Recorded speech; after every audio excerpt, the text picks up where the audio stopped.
तपाईहरुलाई Finland apply गर्ने यानि कि फिनल्यान्ड पढ्न जाने भन्ने बारेमा तपाई सोचिरहनु भएको छ यानि कि फिनल्यान्डको बारेमा चाहिँ ब्याचलर्स पढ्नको जानको लागि होस् वा मास्टर्स जानको लागि हामीले यस सम्बन्धी धेरै भिडियोहरू बनाइसक्यौं तपाईले हाम्रो फेसबुक पेज टिकटक इन्स्टाग्राम लगायतका विभिन्न सोशल मिडियाका साइटहरुमा जानुभयो भने तपाईहरुलाई धेरै ब्याचलर्सको लागि मास्टर्सको लागि तपाईहरुले धेरै कुराहरु पाउनुहुनेछ र आज तपाईहरुलाई म फिनल्यान्डकै बारेमा पोस्ट ग्रेजुएट डिप्लोमा यानी कि पीजी कोर्सको बारेमा बताउन गएको छु जुन चाहिँ लिडिङ टु मास्टर्स डिग्री हुन्छ यानी कि post graduate diploma leading to masters degree यो चाहिँ Satakunta institute of applied science SMK फिनल्यान्डको लागि तपाईहरुको एप्लिकेसन खुलिसकेको छ यो चाहिँ 2026 अगस्तको लागि हो यसको लागि चाहिँ यो एसएमके मा चाहिँ रहेका कोर्सहरु रहेको छ तपाईहरुलाई post graduate diploma in sustainable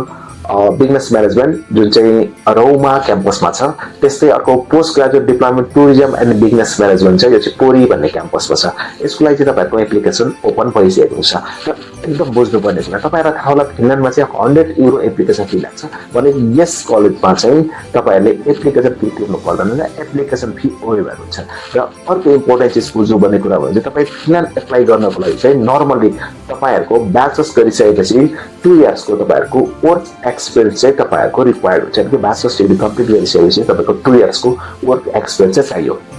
र अब यो प्रोग्रामको बारेमा पोस्ट ग्रेजुएट डिप्लोमा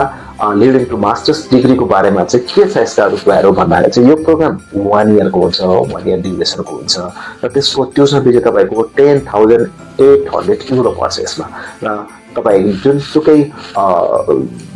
जीपीए छ भने पनि तपाईले एप्लाई गर्न सक्नुहुन्छ तपाईको जीपीए कम छ बढी छ ठिक छ भने पनि तपाईले एप्लाई गर्न सक्नुहुनेछ हैन र यसमा तपाईको 10,800 युरोमा चाहिँ अर्ली बर्ड डिस्काउन्ट रहेको छ अर्ली बर्ड डिस्काउन्ट चाहिँ तपाईहरुको अप टु 1500 युरो सम्म तपाईहरुलाई डिस्काउन्ट दिन्छ उनीहरुले र यसको लागि एलिजिबिलिटी क्राइटेरिया के छ भन्दा चाहिँ तपाईको ब्याचलर्स डिग्री हुनुपर्यो कुन जुनसुकै स्ट्रिममा पढ्नुस् तपाईहरुले साइन्स म्यानेजमेन्ट हैन जुनसुकै स्ट्रिममा पढे पनि तपाईहरुले यसमा एप्लाई गर्न सक्नुहुन्छ तपाईको आइएलटीएस मा 6 आएको चाहिँ हुनै पर्ने हुन्छ भने तपाईको पीटी मा चाहिँ 55 आएको हुनुपर्ने हुन्छ अझै बुझ्नुस् त आइएलटीएस मा 6 चाहियो तपाईको पीटी मा 55 पर्यो र यसको लागि चाहिँ डकुमेन्टहरु रिक्वायर्ड के छ हैन एडिसनको लागि के डकुमेन्टहरु चाहिन्छ भन्दाखेरि चाहिँ तपाईको पासपोर्ट र नर्मली तपाई बाहिर जाने भने चाहिँ बनाएकै हुन्छ तपाईको पासपोर्ट चाहियो तपाईको अल एकाउन्टहरु डकुमेन्टहरु चाहियो तपाईको डिग्री सर्टिफिकेटहरु चाहियो तपाईको प्रोभिजनल सर्टिफिकेटहरु चाहियो तपाईहरुको र अर्को इम्पोर्टेन्ट चीज अघि मैले भनेको तपाईको ब्याचलर्स कम्प्लिट गरेपछि 2 इयर्सको वर्क एक्सपीरियन्स चाहिन्छ र यो एसएमके मा चाहिँ पोस्ट ग्रेजुएट डिप्लोमा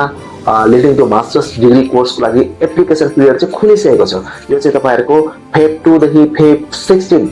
फेब 2 अहिले फेब लागिरहेको छ फेब 2 देखि फेब 16 सम्म 2026 सम्म चाहिँ तपाईहरुले यो सम्पूर्ण रिक्वायरमेन्ट मिट गर्न सक्नुहुनेछ भने तपाईहरु एकपल्ट सेन्ट जेभियर एजुकेसन कलेज चाहिँ आउनुहोस् र यहाँ आइसकेपछि तपाईको फिनल्यान्डको एक्सपर्ट काउन्सिलरसित तपाईले भेट्नुहोस् र उहाँहरुसित बुझ्नुहोस् यो प्रोग्राम के हो